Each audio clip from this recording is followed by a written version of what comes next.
Sickle cell anaemia, short में हमने SCA लिखा है, autosomal recessive disease. 1 point of importance, एक पॉइंट इम्पोर्टेंट है ये। Shows incomplete dominance at RBC level and codominance at hemoglobin level. These 2 points are very important.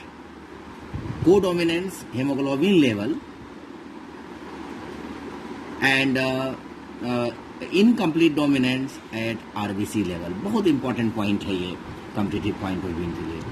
Gene controlling beta chain of hemoglobin located on 11th chromosome, ये भी important है। जैसा कि हम जानते हैं hemoglobin में 2 अल्फा चेन होता है, 2 बीटा चेन होता है। अब ये बीटा चेन में जो जीन कंट्रोल करता है वो 11 क्रोमोसोम में होता है। तो ये HBA ये वाइल्ड टाइप जीन हुआ, HBS ये म्यूटेटेड जीन हुआ। अब HBS caused change in one amino acid, that is glutamine, very important for class 12, NEET, CSIR and other competitive exams. Of the 6th position of beta chain is replaced by valine. यानी मान लिया कि ये beta chain है, इसका ये position number 1, जैसा कि डायग्राम हम अभी इंक्लूड करेंगे, 1 2 3 4 5 एंड 6 एंड सो ऑन। तो ये जो 6 पोजीशन पे ग्लूटामीन यानी ग्लूटामिक एसिड है, ग्लूटामीन या ग्लूटामिक एसिड, ये ग्लूटामीन इस जीन के वजह से चेंज कर देता है, म्यूटेटेड जीन की वजह से, जिसकी वजह पर वैलिन आ जाता है। लेकिन haemoglobin S behaves like normal haemoglobin A accept under, यानी मान लिया कि अगर हेमोग्लोबिन A हेमोग्लोबिन S इस कंडीशन में है तो नॉर्मल कंडीशन में normally it is like a haemoglobin A।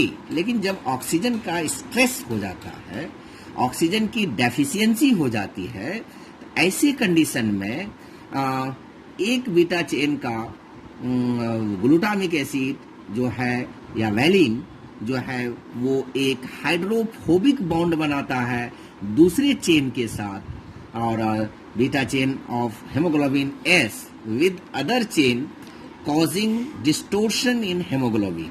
मतलब कि एक बीटा चेन का जो वैलिन है, वैलिन ऑफ बीटा चेन, ये दूसरे चेन के साथ हाइड्रोफोबिक बॉन्ड बनाता है। ये बहुत इंपॉर्टेंट पॉइंट है, hydrophobic bond.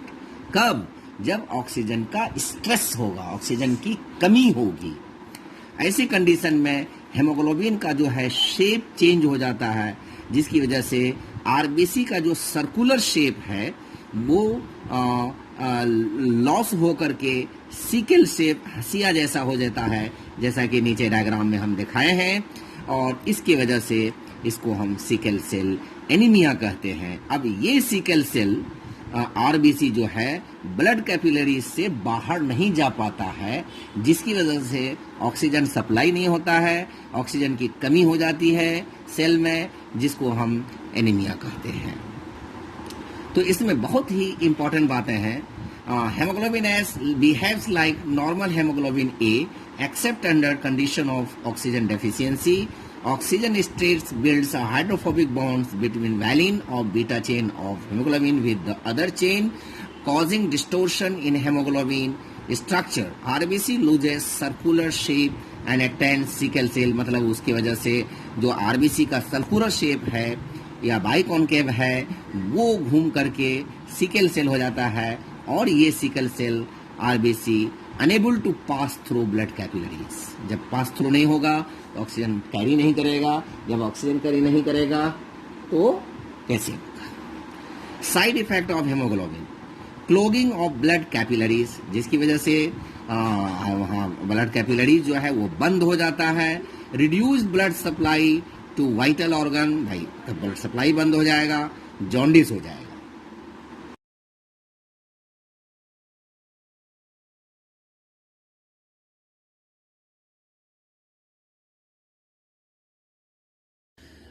muscle cramps, headache, damage to spleen, brain, deficiency in RBC count, pale color of blood, pale color of body, hair loss, or tension, headache, weakness.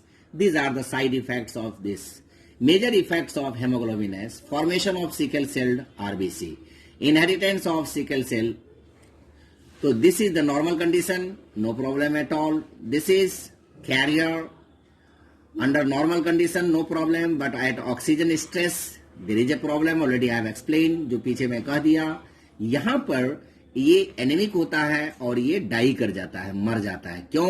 क्योंकि इसमें पूरे के पूरे सिकल सेल बनता है.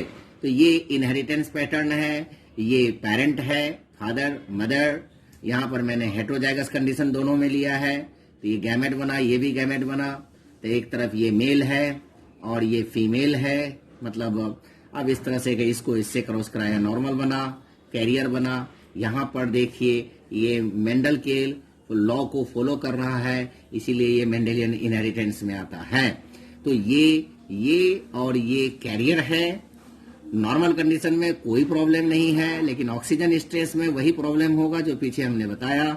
यहाँ पर ये डाई कर जाएगा. तो यहाँ पर लिखा है no problem, dies because even under normal conditions RBC become sickle shape. RBC जब सिकल शेप हो जाएगा तो नॉर्मल कंडीशन में भी वो मर जाएगा.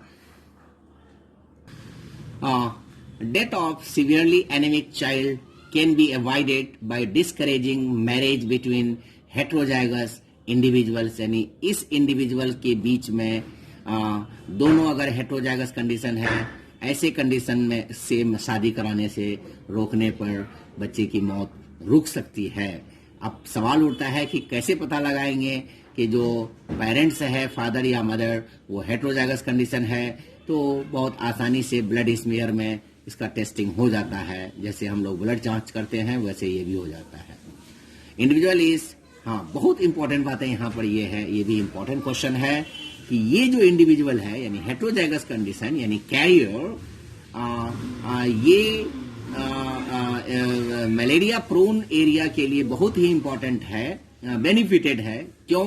क्योंकि जब सिकल सेल एनीमिया बनता, आरबीसी होता है, तो जब वो क्या कहते हैं कि मॉस्किटो जो है, मलेरियल पैरासाइट्स जो है, वो malarial parasites sickle cell RBC पर खा नहीं पाता है, वहां पर मल्टीप्लाई नहीं कर पाता है, इसीलिए ये बेनिफिटेड है. मतलब individuals is benefited in malaria prone area. बहुत important question, because malarial parasites are unable to feed and multiply in hemoglobins in carrying RBC. मतलब इस तरह के आरबीसी में मलेरियल पैरासाइट ना खा पाता है, ना मल्टीप्लाई कर पाता है. इसीलिए ऐसे एरिया में जहां मलेरिया ज्यादा होता है, ऐसे के लिए ये इंडिविजुअल बहुत बेनिफिटेड है. इसके बाद कुछ क्वेश्चंस हैं.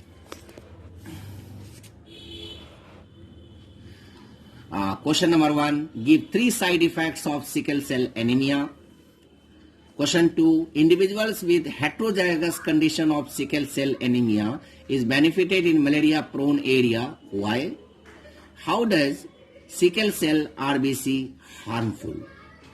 तो ये 3 questions हैं. I hope that this lecture will be accepted by you and will be liked by you, will be enjoyed by you, and will be shared by you, subscribed by you, and will be benefited by you. Thank you.